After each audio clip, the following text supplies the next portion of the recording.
penguins special? Sure, that's a difficult one. There's so much about them that just make them an incredible bird. They're cute. They have nice feathers that can keep them warm in the water. They're just little fighters. They pull through anything all the time. So yeah, I have the utmost respect for them, and they're the one creature on earth that I respect the most. So that's what I love about them the most.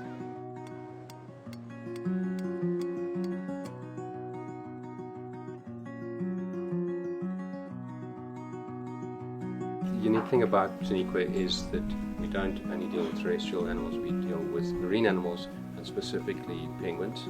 So the penguins that come in here, our first priority is to stabilize them, make sure that we treat them properly, the injuries, etc., and get them on their road to being released back out into the sea again.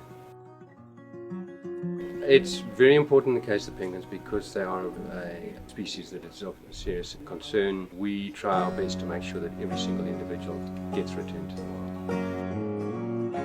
In the past year, we've done 3 releases so far, with the 4th one pending. A total of 20 penguins were released on those last 3 releases. Coming up on will be 40 penguins. This release is very important because in cooperation with Nature Valley Trust, we're coming up for our 10th release, and it's exciting because this time around we're releasing 14 penguins, which is the biggest figure we've released to date, so it is a big one for us. We're happy with it.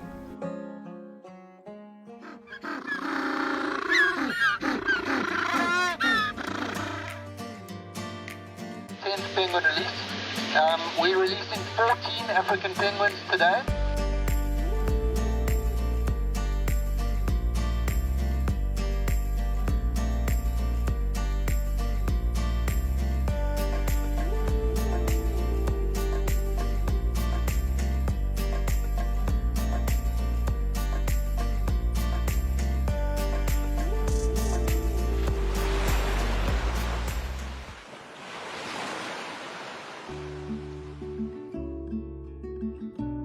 So here at Nature's Valley Trust, we form quite a few different roles within the penguin releases in Plet.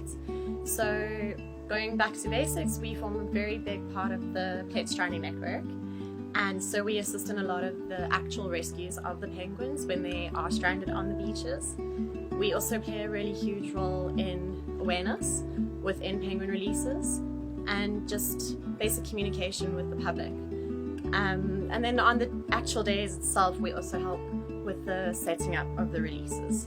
So those are our major roles within the penguin releases at Plet.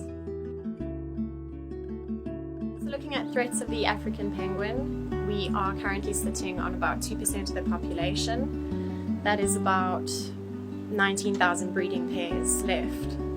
The reason why they are so critically endangered goes back historically to the fact that their eggs were harvested, so they were considered a delicacy to eat. And their guano, which is their droppings, was also harvested as it was known as a very good fertilizer, which directly impacted their breeding grounds and their safe nesting grounds.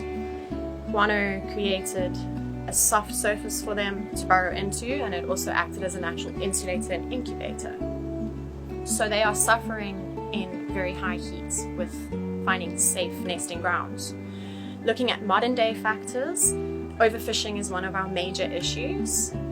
Penguins primarily feed on sardines and anchovies or bait fish, which are being depleted out of our oceans. And they're also facing climate changes in ocean currents and pollution. With African penguin population, every bird truly counts.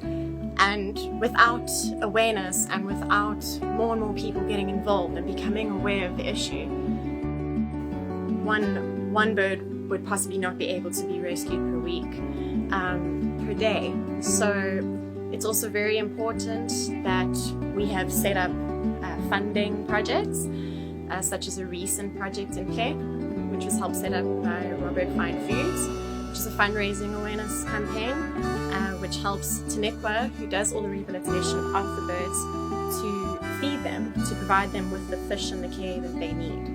So everybody who has donated to that cause, a really, really big thank you, and thank you to everyone who always comes out and supports us, because the more people who know, the more difference we can make.